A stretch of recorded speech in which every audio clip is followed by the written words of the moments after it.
the air. We are in the south lawns of the White House. I'm sure you can hear the people chanting, and a lot of people have gathered here.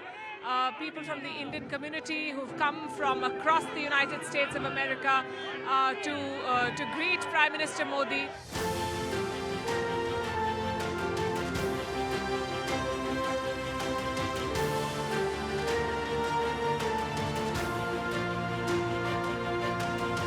Even more momentous development in another AI, America and India.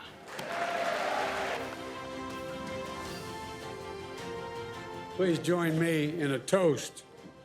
Here it comes. The good news for both of us, neither of us drink. मैंने देखा है कि आपकी मेहमान नवाजी से प्रभावित होकर कई बार आपके मेहमान गाना भी गाने लगते हैं। काश मुझ में भी गाने की कला होती तो मैं भी आपको कुछ सुनाता।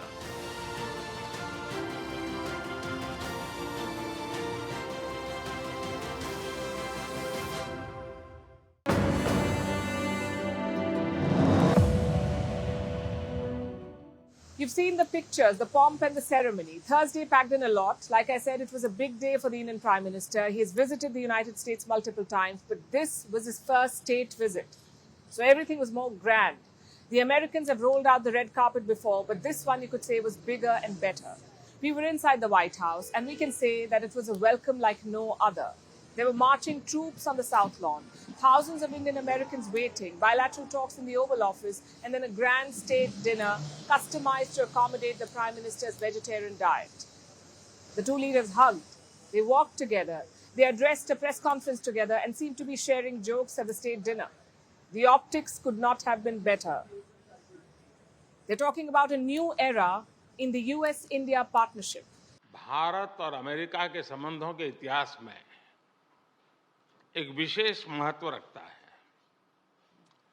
आज की हमारी चर्चा और हमारे द्वारा लिए गए महत्वपूर्ण निर्णयों से हमारी कॉम्प्रिहेंसिव ग्लोबल स्ट्रेटेजिक पार्टनरशिप में एक नया अध्याय जुड़ा है। A lot of deals and agreements have been signed. Many meetings are lined up today. It's a jam-packed schedule. Prime Minister Modi is meeting CEOs. There's a lunch with Vice President Kamala Harris and Secretary of State Antony Blinken, and finally a meeting with the Indian diaspora. So it won't be an exaggeration to call it one of the most substantive visits. But do remember, this is an election year, both in India and the US. And the stakes are high for both the leaders. And the politics was very much at play. So an interview and a press conference seemed to be taking up more mind space and feeding the social media chatter than all the work done. Well, that's the nature of this beast for you, the beast called politics. So let's tell you about these two as well. First, the press conference. It was a rare one for the Indian Prime Minister. He's long been criticized for not facing the press and not taking questions. On Thursday, he did. He met the press in the East Room of the White House. We were there, and they were running behind schedule, so both leaders decided to take only two questions, one from the American press and one from the Indian press. Now remember what this visit is about. Defense partnership, semiconductors, the China challenge, trade, space collaboration, a host of other things. But the Indian Prime Minister was asked about this, religious freedom in India. India has long prided itself as the world's largest democracy, but there are many human rights groups who say that your government has discriminated against religious minorities and sought to silence its critics.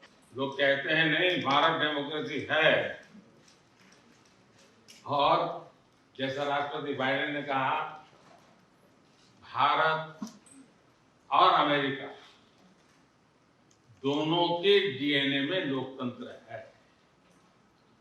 लोकतंत्र हमारा spirit है, लोकतंत्र हमारे रगों में है, लोकतंत्र को हम जीते और हमारे पूर्वजों ने उसको शब्दों में ढाला है संविधान के रूप में, और हमारी सरकार लोकतंत्र के मूलभूत मूल्यों को आधार लेकर के बने हुए संविधान के आधार पर चलती है। इसलिए भारत के लोकतांत्रिक मूल्यों में कोई भेदभाव नहीं है, न धर्म के आधार पर, न जाति के आधार पर, न उम्र के आधार पर, न भूभाग के आधार पर। Prime Minister Modi says democracy is in our DNA.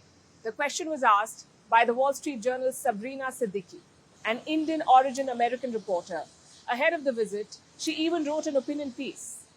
And let me quote from the first line of that piece. President Biden will host a complicated guest, Narendra Modi, whose country is a vital bulwark against China, but whose government has a checkered record on human rights. That's her opinion piece. Now, that's her opinion, and of course, she's entitled to it, like all journalists and all individuals are. My point is, her views were known, and yet she's the one who got to ask the question.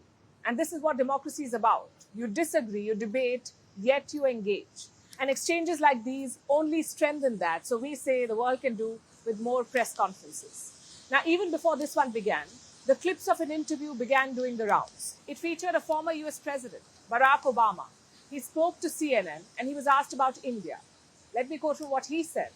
If I had a conversation with Prime Minister Modi, who I know well, part of my argument would be that if you do not protect the rights of ethnic minorities in India, there is a strong possibility at some point that India starts pulling apart. So Obama believes that India risks pulling apart. Let me rephrase that for you. Here's a former US president speaking in the language of Pakistanis and Khalistanis and being cheered by some political pairs in India. He's predicting India's breakup. Now, to comment on or criticize a country is one thing. To speak of its breakup is quite another. In this case, it seems both motivated and dangerously exaggerated. And look at the timing. I'm sure it was sheer coincidence that this interview came out just as Prime Minister Modi and President Biden sat down for the bilateral. Obama knows that Prime Minister Modi is in America for a state visit. He knows what his former vice president is saying about India. What do you think he was trying to do here? Embarrass Modi and by extension his host, Joe Biden? Or playing the bad cop while Biden plays the good host? Honestly, it's hard to say, although this is not the first time that Barack Obama has talked about India's religious freedom. In 2015, during his visit to India, he brought up the subject and now he's predicting India's division. It's a dangerous game of narrative war and it has become a slugfest on social media now. The other side is digging up details on how many bombs Obama dropped on Muslim countries and how many Muslims were killed by Americans on his watch. And it only goes downhill from here. I expect this to continue for a while. It shows that for all the progress the India-US relationship has made, there is still more work to be done. And that along with the jet engines and the semiconductors, the odd sermons will be thrown in.